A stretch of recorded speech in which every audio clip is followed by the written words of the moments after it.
ದಿನಾಂಕ 15/4/2026 ಪ್ರಾರ್ಥ ಮುರಳಿ ಬಾಪ್ತಾದ ಮಧುಬನ. ಮಧುರ ಮಕ್ಕಳೇ, ನಿಮ್ಮ ಸ್ವಧರ್ಮ ಶಾಂತಿಯಾಗಿದೆ. ಸತ್ಯವಾದ ಶಾಂತಿಯು ಶಾಂತಿಧಾಮದಲ್ಲಿಯೇ ಸಿಗುತ್ತದೆ. ಈ ಮಾತನ್ನು ಎಲ್ಲರಿಗೂ ತಿಳಿಸಬೇಕು. ಸ್ವಧರ್ಮದಲ್ಲಿಯೇ ಸ್ಥಿತರಾಗಿ ಇರಬೇಕಾಗಿದೆ. ಪ್ರಶ್ನೆ: ಯಾವ ಜ್ಞಾನವು ಒಬ್ಬ ತಂದೆಯ ಬಳಿ ಇದೆ, ಅದನ್ನು ನೀವೀಗ ಓದುತ್ತಿದ್ದೀರಿ? ಉತ್ತರ: ಪಾಪ ಮತ್ತು ಪುಣ್ಯದ ಜ್ಞಾನ ತಂದೆಯ ಬಳಿ ಇದೆ. ಭಾರತವಾಸಿಗಳು ಯಾವಾಗ ತಂದೆಯನ್ನು ನಿಂದನೆ ಮಾಡಲು ತೊಡಗುವರೋ ಆಗ ಆತ್ಮವು ಪಾಪಾತ್ಮವಾಗುತ್ತದೆ. ಹಾಗೂ ತಂದೆ ಮತ್ತು ಡ್ರಾಮಾವನ್ನು ತಿಳಿದುಕೊಂಡಾಗ ಪುಣ್ಯಾತ್ಮರಾಗುತ್ತಾರೆ. ಈ ವಿದ್ಯೆಯನ್ನು ನೀವು ಮಕ್ಕಳು ಈಗಲೇ ಓದುತ್ತೀರಿ. ನಿಮಗೆ ತಿಳಿದಿದೆ, ಎಲ್ಲರಿಗೂ ಸದ್ಗತಿ ಕೊಡುವವರು ಒಬ್ಬರೇ ಆಗಿದ್ದಾರೆ. ಮನುಷ್ಯರು ಮನುಷ್ಯರಿಗೆ ಸದ್ಗತಿ ಅಥವಾ ಮುಕ್ತಿ, ಜೀವನ್ ಮುಕ್ತಿಯನ್ನು ಕೊಡಲು ಸಾಧ್ಯವಿಲ್ಲ. ಗೀತೆ: ಈ ಪಾಪದ ಪ್ರಪಂಚದಿಂದ ಓಂ ಶಾಂತಿ. ತಂದೆಯು ತಿಳಿಸುತ್ತಾರೆ, ಇದು ಪಾಪಾತ್ಮರ ಪ್ರಪಂಚವಾಗಿದೆ ಹಾಗೂ ಭಾರತವೇ ಪುಣ್ಯಾತ್ಮರ ಪ್ರಪಂಚವಾಗಿತ್ತು. ಎಲ್ಲಿ ದೇವಿ ದೇವತೆಗಳ ರಾಜ್ಯವಿತ್ತು, ಈ ಭಾರತ ಸುಖಧಾಮವಾಗಿತ್ತು. ಮತ್ಯಾವುದೇ ಖಂಡವಿರಲಿಲ್ಲ.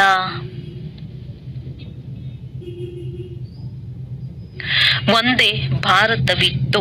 ಸುಖ ಶಾಂತಿ ಸತ್ಯಯುಗದಲ್ಲಿತ್ತು. ಯಾವುದನ್ನು ಸ್ವರ್ಗವೆಂದು ಕರೆಯುತ್ತಿದ್ದರು, ಇದು ನರಕವಾಗಿದೆ. ಭಾರತವೇ ಸ್ವರ್ಗವಾಗಿತ್ತು, ಈಗ ನರಕವಾಗಿದೆ. ನರಕದಲ್ಲಿ ಸುಖ ಶಾಂತಿ ಎಲ್ಲಿಂದ ಬರಲು ಸಾಧ್ಯ? ಕಲಿಯುಗಕ್ಕೆ ನರಕ ಎಂದು ಹೇಳಲಾಗುತ್ತದೆ. ಕಲಿಯುಗದ ಅಂತ್ಯವನ್ನು ರೌರವ ನರಕವೆಂದು ಕರೆಯಲಾಗುತ್ತದೆ, ದುಃಖಧಾಮವೆಂದು ಹೇಳಲಾಗುತ್ತದೆ. ಭಾರತವೇ ಸುಖಧಾಮವಾಗಿತ್ತು ಯಾವಾಗ ಲಕ್ಷ್ಮೀನಾರಾಯಣರ ರಾಜ್ಯವಿತ್ತು. ಭಾರತವಾಸಿಗಳು ಪವಿತ್ರ ಗೃಹಸ್ಥ ಧರ್ಮದಲ್ಲಿದ್ದರು. ಪವಿತ್ರತೆಯೂ ಇತ್ತು, ಸುಖ ಶಾಂತಿಯೂ ಇತ್ತು, ಸಂಪತ್ತು ಸಮೃದ್ಧಿಯಾಗಿತ್ತು. ಈಗ ಅದೇ ಭಾರತ ಪತಿತವಾಗಿದೆ. ಎಲ್ಲರೂ ವಿಕಾರಿಗಳಾಗಿದ್ದಾರೆ. ಇದು ದುಃಖಧಾಮವಾಗಿದೆ. ಭಾರತ ಸುಖಧಾಮವಾಗಿತ್ತು. ಮತ್ತು ನಾವಾತ್ಮಗಳು ಎಲ್ಲಿ ನಿವಾಸ ಮಾಡುತ್ತೇವೆಯೋ ಅದು ಶಾಂತಿಧಾಮವಾಗಿದೆ. ಶಾಂತಿಯು ಶಾಂತಿಧಾಮದಲ್ಲಿಯೇ ಸಿಗಲು ಸಾಧ್ಯ. ಆತ್ಮವು ಶಾಂತವಾಗಿ ಅಲ್ಲಿರಲು ಸಾಧ್ಯ. ಯಾವುದನ್ನು ಸ್ವೀಟ್ ಹೋಮ್, ನಿರಾಕಾರಿ ಪ್ರಪಂಚವೆಂದು ಹೇಳಲಾಗುತ್ತದೆ, ಅದು ಆತ್ಮಗಳ ಮನೆಯಾಗಿದೆ. ಅಲ್ಲಿ ಇರುವಾಗ ಆತ್ಮವು ಶಾಂತವಾಗಿರುತ್ತದೆ. ಬಾಕಿ ಶಾಂತಿಯು ಯಾವುದೇ ಕಾಡಿಗೆ ಹೋಗುವುದರಿಂದ ಸಿಗುವುದಿಲ್ಲ. ಶಾಂತಿಧಾಮವಂತೂ ಅದೇ ಆಗಿದೆ. ಸತ್ಯಯುಗದಲ್ಲಿ ಸುಖವೂ ಇರುತ್ತದೆ, ಶಾಂತಿಯೂ ಇರುತ್ತದೆ. ಈ ದುಃಖಧಾಮದಲ್ಲಿ ಶಾಂತಿ ಇರಲು ಸಾಧ್ಯವೇ ಇಲ್ಲ. ಶಾಂತಿಧಾಮದಲ್ಲಿ ಶಾಂತಿಯೂ ಸಿಗಲು ಸಾಧ್ಯ. ಸುಖಧಾಮದಲ್ಲಿ ಕರ್ಮವು ನಡೆಯುತ್ತದೆ. ಶರೀರದಿಂದ ಪಾತ್ರವನ್ನು ಅಭಿನಯಿಸಲಾಗುತ್ತದೆ. ಈ ದುಃಖಧಾಮದಲ್ಲಿ ಸುಖ ಶಾಂತಿ ಇರುವ ಒಬ್ಬ ಮನುಷ್ಯನು ಇಲ್ಲ. ಇದು ಭ್ರಷ್ಟಾಚಾರಿ ಪತಿತ ಧಾಮವಾಗಿದೆ. ಆದ್ದರಿಂದ ಪತಿತ ಪಾವನನನ್ನು ಕರೆಯುತ್ತಾರೆ. ಆದರೆ ತಂದೆಯನ್ನು ಯಾರೂ ತಿಳಿದುಕೊಳ್ಳದೆ ನಿರ್ಧನಿಕರಾಗಿ ಬಿಟ್ಟಿದ್ದಾರೆ. ಅನಾಥರಾಗಿರುವ ಕಾರಣ ಪರಸ್ಪರದಲ್ಲಿ ಜಗಳವಾಡುತ್ತಿರುತ್ತಾರೆ. ಎಷ್ಟೊಂದು ದುಃಖ, ಅಶಾಂತಿ, ಹೊಡೆದಾಟಗಳಿವೆ. ಇದು ರಾವಣ ರಾಜ್ಯವಾಗಿದೆ. ರಾಮ ರಾಜ್ಯವೂ ಬೇಕೆಂದು ಬಯಸುತ್ತಿರುತ್ತಾರೆ. ರಾವಣ ರಾಜ್ಯದಲ್ಲಿ ಸುಖವೂ ಇಲ್ಲ, ಶಾಂತಿಯೂ ಇಲ್ಲ. ರಾಮ ರಾಜ್ಯದಲ್ಲಿ ಸುಖ ಶಾಂತಿ ಎರಡೂ ಇರುತ್ತದೆ. ಪರಸ್ಪರದಲ್ಲಿ ಎಂದೂ ಜಗಳವಿರುವುದಿಲ್ಲ. ಅಲ್ಲಿ 5 ವಿಕಾರಗಳೇ ಇರುವುದಿಲ್ಲ. ಇಲ್ಲಿ 5 ವಿಕಾರಗಳೂ ಇವೆ. ಮುಖ್ಯವಾಗಿ ಮೊದಲನೆಯದು ದೇಹಾಭಿಮಾನವಾಗಿದೆ. ನಂತರ ಕಾಮ ಕ್ರೋಧ ವಿಕಾರವಾಗಿದೆ. ಭಾರತವು ಯಾವಾಗ ಸ್ವರ್ಗವಾಗಿತ್ತೋ ಆಗ ಈ ವಿಕಾರಗಳಿರಲಿಲ್ಲ. ಅಲ್ಲಿ ಎಲ್ಲರೂ ದೇಹಿ ಅಭಿಮಾನಿಗಳಾಗಿರುತ್ತಾರೆ. ಈಗ ಎಲ್ಲ ಮನುಷ್ಯರು ದೇಹಾಭಿಮಾನಿಗಳಾಗಿದ್ದಾರೆ. ದೇವತೆಗಳು ದೇಹಿ ಅಭಿಮಾನಿಗಳಾಗಿದ್ದರು. ದೇಹಾಭಿಮಾನಿ ಮನುಷ್ಯರು ಎಂದೂ ಯಾರಿಗೂ ಯಾರಿಗೂ ಸುಖವನ್ನು ಕೊಡಲು ಸಾಧ್ಯವೇ ಇಲ್ಲ. ಒಬ್ಬರಿಗೊಬ್ಬರು ದುಃಖವನ್ನೇ ಕೊಡುತ್ತಾರೆ. ಲಕ್ಷಾಧೀಶ್ವರ, ಕೋಟ್ಯಾಧೀಶ್ವರರು, ಪದ್ಮಾಪತಿಗಳು ಸುಖಿಯಾಗಿದ್ದಾರೆಂದು ತಿಳಿದುಕೊಳ್ಳಬೇಡಿ. ಇದೆಲ್ಲವೂ ಮಾಯೆಯ ಆಡಂಬರವಾಗಿದೆ. ಇದು ಮಾಯೆಯ ರಾಜ್ಯವಾಗಿದೆ. ಈಗ ಈ ಮಾಯೆಯ ರಾಜ್ಯವನ್ನು ವಿನಾಶ ಮಾಡಲು ಮಹಾಭಾರತ ಯುದ್ಧ ಸನ್ಮುಖದಲ್ಲಿ ನಿಂತಿದೆ. ಇದರ ನಂತರ ಸ್ವರ್ಗದ ಬಾಗಿಲು ತೆರೆಯಲ್ಪಡುತ್ತದೆ. ಅರ್ಧ ಕಲ್ಪದ ನಂತರ ಮತ್ತೆ ನರಕದ ಬಾಗಿಲು ತೆರೆಯುತ್ತದೆ. ಈ ಮಾತುಗಳು ಯಾವುದೇ ಶಾಸ್ತ್ರಗಳಲ್ಲಿಲ್ಲ. ಭಕ್ತಿಯನ್ನು ಮಾಡುವುದರಿಂದ ಭಗವಂತನು ಸಿಗುತ್ತಾರೆ ಎಂದು ಭಾರತವಾಸಿಗಳು ಹೇಳುತ್ತಾರೆ. ತಂದೆಯು ತಿಳಿಸುತ್ತಾರೆ, ಭಕ್ತಿ ಮಾಡುತ್ತಾ ಮಾಡುತ್ತಾ ಕೆಳಗೆ ಬರುತ್ತೀರಿ. ಆಗ ನಾನು ಸ್ವರ್ಗದ ಸ್ಥಾಪನೆ ಅರ್ಥಾತ್ ಭಾರತವನ್ನು ಸ್ವರ್ಗವನ್ನಾಗಿ ಮಾಡಲು ಬರಬೇಕಾಗುತ್ತದೆ. ಭಾರತವು ಸ್ವರ್ಗವಾಗಿತ್ತು, ಅದು ನರಕವು ಹೇಗಾಯಿತು? ರಾವಣನು ಮಾಡಿದ್ದನು. ಗೀತೆಯ ಭಗವಂತನಿಂದ ರಾಜ್ಯ ಸಿಕ್ಕಿತು. 21 ಜನ್ಮ ಸ್ವರ್ಗದ ರಾಜ್ಯ ಮಾಡಿದ್ದೀರಿ. ನಂತರ ಭಾರತವು ದ್ವಾಪರದಿಂದ ಕಲಿಯುಗದಲ್ಲಿ ಬಂದು ಅರ್ಥಾತ್ ಇಳಿಯುವ ಕಲೆಯಲ್ಲಿ ಬಂದಿತು. ಆದ್ದರಿಂದ ಎಲ್ಲರೂ ಪತಿತ ಪಾವನ ಬನ್ನಿ ಎಂದು ಕರೆಯುತ್ತಾರೆ. ಪತಿತ ಮನುಷ್ಯರಿಗೆ ಸುಖ ಶಾಂತಿ ಪತಿತ ಪ್ರಪಂಚದಲ್ಲಿ ಸಿಗಲು ಸಾಧ್ಯವೇ ಇಲ್ಲ. ಎಷ್ಟೊಂದು ದುಃಖಗಳನ್ನು ಅನುಭವಿಸುತ್ತಾರೆ. ಇಂದು ಹಣದ ಕಳ್ಳತನವಾಯಿತು, ಒಬ್ಬರು ದಿವಾಳಿಯಾದರು, ಇಂದು ರೋಗಿಯಾದರು, ದುಃಖವೇ ದುಃಖವಿದೆ. ಈಗ ನೀವು ಸುಖ ಶಾಂತಿಯ ಆಸ್ತಿಯನ್ನು ಪಡೆಯಲು ಪುರುಷಾರ್ಥ ಮಾಡುತ್ತಿದ್ದೀರಿ. ತಂದೆಯಿಂದ ಸ್ವರ್ಗದ ಆಸ್ತಿಯನ್ನು ಪಡೆಯಲು ಪುರುಷಾರ್ಥ ಮಾಡುತ್ತಿದ್ದೀರಿ. ಸದಾ ಸುಖಿಯನ್ನಾಗಿ ಮಾಡುವವರು ಒಬ್ಬ ತಂದೆಯೇ ಆಗಿದ್ದಾರೆ. ಸದಾ ದುಃಖಿಯನ್ನಾಗಿ ಮಾಡುವವನು ರಾವಣನಾಗಿದ್ದಾನೆ. ಈ ಮಾತುಗಳು ಭಾರತವಾಸಿಗಳಿಗೆ ಗೊತ್ತಿಲ್ಲ. ಸತ್ಯಯುಗದಲ್ಲಿ ದುಃಖದ ಮಾತೇ ಇರುವುದಿಲ್ಲ. ಅಲ್ಲಿ ಎಂದು ಅಳಬೇಕಾಗಿಲ್ಲ. ಸದಾ ಸುಖವಿರುತ್ತದೆ. ಅಲ್ಲಿ ದೇಹಾಭಿಮಾನ ಅಥವಾ ಕಾಮ, ಕ್ರೋಧ ಇತ್ಯಾದಿಗಳಿರುವುದಿಲ್ಲ. ಎಲ್ಲಿಯವರೆಗೆ 5 ವಿಕಾರಗಳ ದಾನ ಮಾಡುವುದಿಲ್ಲವೋ ಅಲ್ಲಿಯವರೆಗೂ ದುಃಖದ ಗ್ರಹಣ ಬಿಟ್ಟು ಹೋಗುವುದಿಲ್ಲ. ದಾನ ಕೊಟ್ಟರೆ ಗ್ರಹಣ ಬಿಟ್ಟು ಬಿಡುತ್ತದೆ ಎಂದು ಹೇಳುತ್ತಾರಲ್ಲವೇ? ಈ ಸಮಯದಲ್ಲಿ ಭಾರತವನ್ನು 5 ವಿಕಾರಗಳ ರೂಪಿ ಗ್ರಹಣ ಹಿಡಿದಿದೆ. ಎಲ್ಲಿಯವರೆಗೆ 5 ವಿಕಾರಗಳ ದಾನ ಮಾಡುವುದಿಲ್ಲವೋ ಅಲ್ಲಿಯವರೆಗೂ 16 ಕಲಾ ಸಂಪೂರ್ಣರಾಗಲು ಸಾಧ್ಯವಿಲ್ಲ. ತಂದೆಯು ಎಲ್ಲರ ಸದ್ಗತಿ ದಾತನಾಗಿದ್ದಾರೆ. ಗುರುವಿಲ್ಲದೆ ಸದ್ಗತಿ ಇಲ್ಲ ಎಂದು ಹೇಳುತ್ತಾರೆ. ಆದರೆ ಗತಿಯ ಅರ್ಥವನ್ನು ತಿಳಿದುಕೊಂಡೇ ಇಲ್ಲ.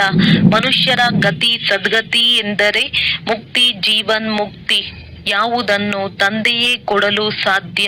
ಈ ಸಮಯದಲ್ಲಿ ಎಲ್ಲರ ಸದ್ಗತಿಯಾಗಬೇಕಾಗಿದೆ.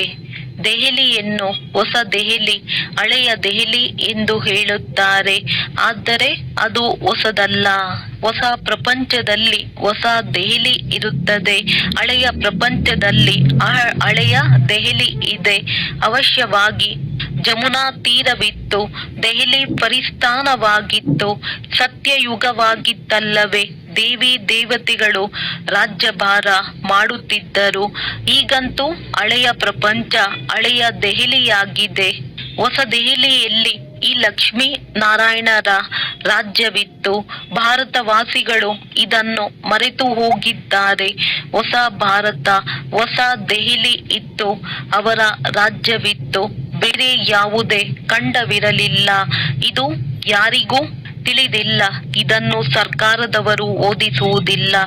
ಇದು ಗೊತ್ತಿದೆ. ಇದು ಅಪೂರ್ವ ಇತಿಹಾಸವಾಗಿದೆ. ಯಾವಾಗಿನಿಂದ ಇಸ್ಲಾಮಿ ಬೌದ್ಧಿಯರು ಬಂದರು, ಲಕ್ಷ್ಮೀ ನಾರಾಯಣರ ರಾಜ್ಯದ ಬಗ್ಗೆ ಯಾರಿಗೂ ಗೊತ್ತಿಲ್ಲ. ಇಡೀ ಸೃಷ್ಟಿಯ ಚಕ್ರವು ಹೇಗೆ ಸುತ್ತುತ್ತದೆ ಎಂದು ತಂದೆಯು ತಿಳಿಸುತ್ತಾರೆ. ಯಾವಾಗ ಭಾರತ ಸ್ವರ್ಗವಾಗಿತ್ತು ಆಗ ಚಿನ್ನದ ಯುಗವಾಗಿತ್ತು. ನೋಡಿ, ಈಗ ಅದೇ ಭಾರತವು ಏನಾಗಿದೆ? ಭಾರತವನ್ನು ಪುನಃ ವಜ್ರ ಸಮಾನವನ್ನಾಗಿ ಯಾರು ಮಾಡಿದ್ದರು? ನೀವು ಪಾಪವನ್ನು ಮಾಡಿದಾಗ ನಾನು ಪುಣ್ಯಾತ್ಮರನ್ನಾಗಿ ಮಾಡಲು ಮಾಡುತ್ತೇನೆಂದು ತಂದೆಯು ತಿಳಿಸುತ್ತಾರೆ. ಇದು ಮಾಡಲ್ಪಟ್ಟ ಡ್ರಾಮಾ ಆಗಿದೆ. ಇದನ್ನು ಯಾರೂ ತಿಳಿದುಕೊಂಡಿಲ್ಲ. ಈ ಜ್ಞಾನವನ್ನು ತಂದೆಯ ವಿನಃ ಯಾರೂ ಕೊಡಲು ಸಾಧ್ಯವಿಲ್ಲ. ತಂದೆಯು ಜ್ಞಾನ ಸಾಗರನಾಗಿದ್ದಾರೆ. ಅವರೇ ಬಂದು ಓದಿಸುತ್ತಾರೆ. ಮನುಷ್ಯನು ಮನುಷ್ಯನಿಗೆ ಎಂದೂ ಸದ್ಗತಿಯನ್ನು ಕೊಡಲು ಸಾಧ್ಯವಿಲ್ಲ. ಯಾವಾಗ ದೇವಿ ದೇವತೆಗಳಿದ್ದರೋ ಆಗ ಒಬ್ಬರಿಗೊಬ್ಬರು ಸುಖವನ್ನೇ ಕೊಡುತ್ತಿದ್ದರು. ಯಾವುದೇ ರೋಗವಾಗಲಿ ರೋಗಿಗಳಾಗಲಿ ಇರಲಿಲ್ಲ. ಇಲ್ಲಿ ಎಲ್ಲರೂ ರೋಗಿಗಳೇ ಆಗಿದ್ದಾರೆ. ಈಗ ತಂದೆಯು ಪುನಃ ಸ್ವರ್ಗವನ್ನಾಗಿ ಮಾಡಲು ಬಂದಿದ್ದಾರೆ. ತಂದೆಯು ಸ್ವರ್ಗವನ್ನಾಗಿ ಮಾಡುತ್ತಾರೆ. ರಾವಣನು ನರಕವನ್ನಾಗಿ ಮಾಡುತ್ತಾನೆ. ಈ ಆಟವನ್ನು ಯಾರು ತಿಳಿದುಕೊಂಡಿಲ್ಲ. ಶಾಸ್ತ್ರಗಳ ಜ್ಞಾನವಾಗಿದೆ ಫಿಲಾಸಫಿ. ಭಕ್ತಿ ಮಾರ್ಗ ಅದ್ಯಾವುದೇ ಸದ್ಗತಿಯ ಮಾರ್ಗವಲ್ಲ. ಇದು ಯಾವುದೇ ಶಾಸ್ತ್ರಗಳ ಫಿಲಾಸಫಿಯಲ್ಲ. ತಂದೆಯು ಯಾವುದೇ ಶಾಸ್ತ್ರಗಳನ್ನು ತಿಳಿಸುವುದಿಲ್ಲ. ಇದು ಆಧ್ಯಾತ್ಮಿಕ ಜ್ಞಾನವಾಗಿದೆ. ತಂದೆಯನ್ನು ಸ್ಪಿರಿಚುವಲ್ ಫಾದರ್ ಎಂದು ಕರೆಯಲಾಗುತ್ತದೆ. ಅವರು ಎಲ್ಲ ಆತ್ಮಗಳ ತಂದೆಯಾಗಿದ್ದಾರೆ. ತಂದೆಯು ಮನುಷ್ಯ ಸೃಷ್ಟಿಯ ಬೀಜರೂಪನಾಗಿರುವುದರಿಂದ ಜ್ಞಾನ ಸಾಗರನಾಗಿದ್ದಾರೆ. ಈ ಮನುಷ್ಯ ಸೃಷ್ಟಿ ರೂಪಿ ವೃಕ್ಷದ ಆಯಸ್ಸು ಎಷ್ಟಿದೆ, ಹೇಗೆ ವೃದ್ಧಿಯಾಗುತ್ತದೆ ಮತ್ತು ಹೇಗೆ ಭಕ್ತಿ ಪ್ರಾರಂಭವಾಗುತ್ತದೆ, ಇದೆಲ್ಲವನ್ನು ನಾನು ತಿಳಿದುಕೊಂಡಿದ್ದೇನೆ. ನೀವು ಮಕ್ಕಳಿಗೆ ಜ್ಞಾನವನ್ನು ಕೊಟ್ಟು ಸ್ವರ್ಗದ ಮಾಲೀಕರನ್ನಾಗಿ ಮಾಡುತ್ತೇನೆ. ನಂತರ ನೀವು ಮಾಲೀಕರಾಗಿ ಬಿಡುತ್ತೀರಿ. ಈ ಜ್ಞಾನವು ನಿಮಗೆ ಒಂದೇ ಬಾರಿ ಸಿಗುತ್ತದೆ, ನಂತರ ಪ್ರಾಯಲೋಪವಾಗಿ ಬಿಡುತ್ತದೆ. ಮತ್ತೆ ಸತ್ಯುಗ ತ್ರೇತಾದಲ್ಲಿ ಈ ಜ್ಞಾನದ ಅವಶ್ಯಕತೆ ಇಲ್ಲ. ಈ ಜ್ಞಾನವು ಬ್ರಾಹ್ಮಣರಾದ ನಿಮ್ಮಲ್ಲಿ ಮಾತ್ರವೇ ಇದೆ, ದೇವತೆಗಳಲ್ಲಿಲ್ಲ. ಆದ್ದರಿಂದ ಈ ಜ್ಞಾನವು ಪರಂಪರೆಯಾಗಿ ಬರಲು ಸಾಧ್ಯವಿಲ್ಲ. ನೀವು ಮಕ್ಕಳಿಗೆ ಮಾತ್ರ ಈ ಜ್ಞಾನವು ಒಂದು ಬಾರಿ ಸಿಗುತ್ತದೆ. ಯಾವುದರಿಂದ ನೀವು ಜೀವನ್ಮುಕ್ತರಾಗಿ ಬಿಡುತ್ತೀರಿ. ತಂದೆಯಿಂದ ಆಸ್ತಿಯನ್ನು ಪಡೆದುಕೊಳ್ಳುತ್ತೀರಿ. ನಿಮ್ಮ ಬಳಿ ಬಹಳಷ್ಟು ಮಂದಿ ಬರುತ್ತಾರೆ. ಮನಸ್ಸಿಗೆ ಶಾಂತಿ ಸಿಗುತ್ತದೆ ಎಂದು ಕೇಳುತ್ತಾರೆ.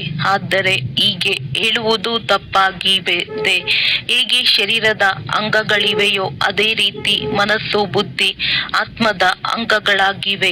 ಆತ್ಮವನ್ನು ಕಲ್ಲು ಬುದ್ಧಿಯಿಂದ ವಜ್ರ ಸಮಾನವನ್ನಾಗಿ ತಂದೆಯೇ ಮಾಡುತ್ತಾರೆ. ಯಾವುದು ಸತ್ಯ ತ್ರೇತ ಯುಗದವರೆಗೂ ನಡೆಯುತ್ತದೆ. ಪುನಃ ಕಲ್ಲು ಬುದ್ಧಿಯವರಾಗಿ ಬಿಡುತ್ತಾರೆ. ಈಗ ಪುನಃ ನೀವು ಕಲ್ಲು ಬುದ್ಧಿಯವರಿಂದ ವಜ್ರ ಸಮಾನರಾಗುತ್ತೀರಿ. ನಿಮ್ಮಲ್ಲಿದ್ದ ವಜ್ರ ಸಮಾನ ಬುದ್ಧಿಯಲ್ಲಿ ತುಕ್ಕು ಬೆರಿಕೆಯಾಗಿ ಬಿಟ್ಟಿದೆ. ಈಗ ಪುನಃ ಪಾರಸ ಬುದ್ಧಿಯವರಾಗಲು ತಂದೆಯು ನನ್ನನ್ನು ನೆನಪು ಮಾಡಿ ಎಂದು ತಿಳಿಸುತ್ತಾರೆ. ನೆನಪಿನ ಯಾತ್ರೆಯಿಂದಲೇ ನೀವು ಪವಿತ್ರರಾಗಿ ನನ್ನ ಬಳಿ ಬಂದು ಬಿಡುತ್ತೀರಿ.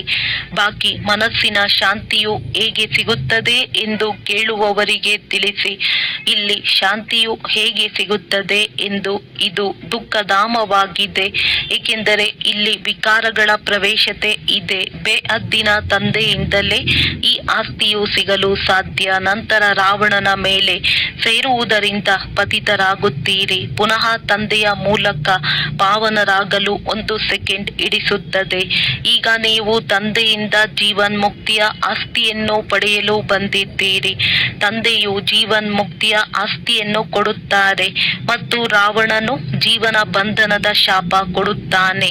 ಆದ್ದರಿಂದ ಇಲ್ಲಿ ದುಃಖವೇ ದುಃಖವಿದೆ. ಡ್ರಾಮಾವನ್ನು ತಿಳಿದುಕೊಳ್ಳಬೇಕಾಗಿದೆ. ದುಃಖಧಾಮದಲ್ಲಿ ಯಾರಿಗೂ ಸುಖ ಶಾಂತಿ ಸಿಗಲು ಸಾಧ್ಯವಿಲ್ಲ. ಆ ಶಾಂತಿ ನಾವೆಲ್ಲ ಆತ್ಮರ ಸ್ವಧರ್ಮವಾಗಿದೆ. ಶಾಂತಿಧಾಮ ಆತ್ಮದ ಮನೆಯಾಗಿದೆ. ನಮ್ಮ ಸ್ವಧರ್ಮ ಶಾಂತಿ ಎಂದು ಆತ್ಮವು ಹೇಳುತ್ತದೆ. ಈ ಶರೀರವು ಪಾತ್ರವನ್ನು ಮಾಡುವುದಿಲ್ಲ, ಆದರೆ ಇದರಲ್ಲಿ ಕುಳಿತುಕೊಳ್ಳುತ್ತೇನೆ. ಆದರೆ ಎಲ್ಲಿಯವರೆಗೆ ಕುಳಿತುಕೊಳ್ಳುವುದು? ಕರ್ಮವನ್ನಂತೂ ಮಾಡಲೇಬೇಕಾಗಿದೆ.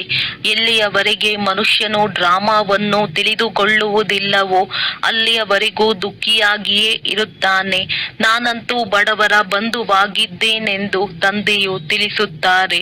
ಇಲ್ಲಿಗೆ ಬಡವರೇ ಬರುತ್ತಾರೆ. ಸಾಹುಕಾರರಿಗಂತೂ ಸ್ವರ್ಗವು ಇಲ್ಲಿಯೇ ಇದೆ. ಅವರ ಅದೃಷ್ಟದಲ್ಲಿ ಸ್ವರ್ಗದ ಸುಖವಿಲ್ಲ. ನಾನು ಬಡವರ ಬಂಧುವಾಗಿದ್ದೇನೆಂದು ತಂದೆಯು ತಿಳಿಸುತ್ತಾರೆ. ಸಾಹುಕಾರರನ್ನು ಬಡವರನ್ನಾಗಿ, ಬಡವರನ್ನು ಸಾಹುಕಾರರನ್ನಾಗಿ ಮಾಡುತ್ತೇನೆ. ಸಾಹುಕಾರರು ಶ್ರೇಷ್ಠ ಪದವಿಯನ್ನು ಪಡೆಯಲು ಸಾಧ್ಯವಿಲ್ಲ, ಏಕೆಂದರೆ ಅವರಿಗೆ ಸಾಹುಕಾರಿತನದ ನಶೆ ಇದೆ. ಆ ಪ್ರಜೆಗಳಲ್ಲಿ ಬರುತ್ತಾರೆ, ಸ್ವರ್ಗದಲ್ಲಂತೂ ಅವಶ್ಯವಾಗಿ ಬರುತ್ತಾರೆ. ಆದರೆ ಬಡವರು ಶ್ರೇಷ್ಠ ಪದವಿಯನ್ನು ಪಡೆಯುತ್ತಾರೆ, ಬಡವರು ಸಾಹುಕಾರರಾಗುತ್ತಾರೆ. ಅವರಿಗೆ ನಾವು ಸಾಹುಕಾರರೆಂಬ ದೇಹಾಭಿಮಾನವಿದೆಯಲ್ಲವೇ? ಆದರೆ ತಂದೆಯು ತಿಳಿಸುತ್ತಾರೆ, ಈ ಹಣ ಸಂಪತ್ತು ಎಲ್ಲವೂ ಮಣ್ಣಿನ ಪಾಲಾಗುತ್ತದೆ ಎಂದು. ವಿನಾಶವಂತೂ ಆಗಲೇಬೇಕಾಗಿದೆ. ದೇಹಿ ಅಭಿಮಾನಿಯಾಗುವುದರಲ್ಲಿಯೇ ಬಹಳ ಪರಿಶ್ರಮವಿದೆ. ಈ ಸಮಯದಲ್ಲಿ ಎಲ್ಲರೂ ದೇಹಾಭಿಮಾನಿಗಳಾಗಿದ್ದಾರೆ. ಈಗ ನೀವು ದೇಹಿ ಅಭಿಮಾನಿಯಾಗಬೇಕಾಗಿದೆ. 84 ಜನ್ಮಗಳನ್ನು ಪೂರ್ಣ ಮಾಡಿದೆನೆಂದು ಆತ್ಮವೇ ಹೇಳುತ್ತದೆ. ನಾಟಕವು ಪೂರ್ಣವಾಯಿತು, ಈಗ ಹಿಂತಿರುಗಿ ಹೋಗಬೇಕಾಗಿದೆ. ಈಗ ಕಲಿಯುಗದ ಅಂತ್ಯ, ಸತ್ಯಯುಗದ ಆದಿ ಸಂಗಮವಾಗಿದೆ. 5000 ವರ್ಷಗಳ ನಂತರ ನಾನು ಬಂದು ವಜ್ರ ಸಮಾನ ಮಾಡುತ್ತೇನೆಂದು ತಂದೆಯು ತಿಳಿಸುತ್ತಾರೆ. ಇತಿಹಾಸ ಭೂಗೋಳವನ್ನು ತಂದೆಯೇ ತಿಳಿಸಲು ಸಾಧ್ಯ. ಒಳ್ಳೆಯದು. ಮಧುರಾತಿ ಮಧುರ ಅಗಲಿ ಹೋಗಿ ಮರಳಿ ಸಿಕ್ಕಿರುವ ಮಕ್ಕಳ ಪ್ರತಿ ಮಾತ್ಪಿತಾ ಬಾಪ್ದಾದವರ ನೆನಪು, ಪ್ರೀತಿ ಹಾಗೂ ಸುಪ್ರಭಾತ. ಆತ್ಮಿಕ ಮಕ್ಕಳಿಗೆ ಆತ್ಮಿಕ ತಂದೆಯ ನಮಸ್ತೆ. ಧಾರಣೆಗಾಗಿ ಮುಖ್ಯ ಸಾರ. ತಂದೆಯಿಂದ ಜೀವನ್ಮುಕ್ತಿಯ ಆಸ್ತಿಯನ್ನು ಪಡೆಯಲು ಅವಶ್ಯವಾಗಿ ಪಾವನರಾಗಬೇಕಾಗಿದೆ. ಡ್ರಾಮಾದ ಜ್ಞಾನವನ್ನು ಬುದ್ಧಿಯಲ್ಲಿಟ್ಟುಕೊಂಡು ದುಃಖಧಾಮದಲ್ಲಿದ್ದರೂ ಸಹ ದುಃಖದಿಂದ ಮುಕ್ತರಾಗಬೇಕಾಗಿದೆ. ಧನ ಸಂಪತ್ತು ಅಥವಾ ಸಾಹುಕಾರಿತನದ ನಶೆಯನ್ನು ಬಿಟ್ಟು ದೇಹಿ ಅಭಿಮಾನಿಯಾಗುವ ಪುರುಷಾರ್ಥ ಮಾಡಬೇಕಾಗಿದೆ. ವರದಾನ: ವಿಕಾರಗಳ ವಂಶದ ಅಂಶವನ್ನು ಸಮಾಪ್ತಿಗೊಳಿಸುವ ಸರ್ವ ಸಮರ್ಪಣೆ ಅಥವಾ ನಿಮಿತ್ತ ಭವ. ಯಾರು ಅಂತಿಮ ಸಮಯಕ್ಕಾಗಿ ಹಳೆಯ ಸಂಸ್ಕಾರಗಳ ಆಸ್ತಿಯನ್ನು ಪಕ್ಕದಲ್ಲಿಟ್ಟಿರುತ್ತಾರೆಯೋ ಅವರನ್ನು ಮಾಯೆಯು ಒಂದಲ್ಲ ಒಂದು ರೂಪದಿಂದ ಹಿಡಿದುಕೊಂಡು ಬಿಡುತ್ತದೆ. ಹಳೆಯ ರಿಜಿಸ್ಟರ್ನ ಚಿಕ್ಕದಾದ ತುಂಡಷ್ಟಿದ್ದರೂ ಹಿಡಿದು ಬಿಡುತ್ತದೆ. ಮಾಯೆಯು ಬಹಳ ತೀಕ್ಷ್ಣವಾಗಿದೆ, ಅದರ ಟಚಿಂಗ್ ಪವರ್ ಕಡಿಮೆ ಏನಿಲ್ಲ. ಆದ್ದರಿಂದ ವಿಕಾರಗಳ ವಂಶದ ಅಂಶವನ್ನು ಸಮಾಪ್ತಿಗೊಳಿಸಿರಿ. ಯಾವುದೇ ಮೂಲೆಯಲ್ಲಿಯೂ ಹಳೆಯ ಖಜಾನೆಗಳ ಚಿಹ್ನೆಯು ಅಂಶದಷ್ಟು ಇರಬಾರದು. ಇದಕ್ಕೆ ಸರ್ವ ಸಮರ್ಪಣೆ ನಿಮಿತ್ತ ಅಥವಾ ಯಜ್ಞ ಸ್ನೇಹಿ ಸಹಯೋಗಿ ಎಂದು ಹೇಳಲಾಗುತ್ತದೆ. ಸ್ಲೋಗನ್: ಯಾವುದೇ ವಿಶೇಷತೆಯ ಕಾರಣದಿಂದ ವಿಶೇಷ ಸ್ನೇಹಿಯಾಗಿ ಬಿಡುವುದು. ಇದು ಸಹ ಸೆಳೆತವಾಗಿದೆ. ಅವ್ಯಕ್ತ ಸೂಚನೆ: ಮಹಾನರಾಗಲು ಮಧುರತೆ ಮತ್ತು ನಮ್ರತೆಯ ಗುಣ ಧಾರಣೆ ಮಾಡಿ. ಮಧುರತೆಯೇ ಮಹಾನತೆಯಾಗಿದೆ. ಇದರಿಂದ ಮನಸ್ಸು ಮತ್ತು ಮುಖದ ಕಹಿತನವು ಸಮಾಪ್ತಿಯಾಗುವುದು. ಕ್ರೋಧಾಗ್ನಿ ಶೀತಲವಾಗುವುದು. ಬಾಪ್ದಾದ ತಮ್ಮ ಪ್ರತಿ ಮಗುವನ್ನು ಶೀತಲ ದೇವತೆಯನ್ನಾಗಿ ಮಾಡಲು ಬಯಸುತ್ತಾರೆ. ಅದಕ್ಕೆ ಮಧುರತೆಯ ಗುಣವನ್ನು ಧಾರಣೆ ಮಾಡಿರಿ. ನಿಮ್ಮ ಮುಖವು ಮಧುರವಾಗಿರಲಿ. ಮಧುರತೆಯ ಗುಣದಿಂದ ಸಂಪನ್ನರಾಗಿ ಯಾರೆಲ್ಲ ಸಂಪರ್ಕದಲ್ಲಿ ಬರುತ್ತಾರೆ ಅವರಿಗೆ ಮಧುರ ಮಾತು ಅಥವಾ ಶಕ್ತಿಶಾಲಿ ದೃಷ್ಟಿಯಿಂದ ಸಂಪನ್ನರನ್ನಾಗಿ ಮಾಡಿ. ಒಳ್ಳೆಯದು. ಓಂ ಶಾಂತಿ. ಓಂ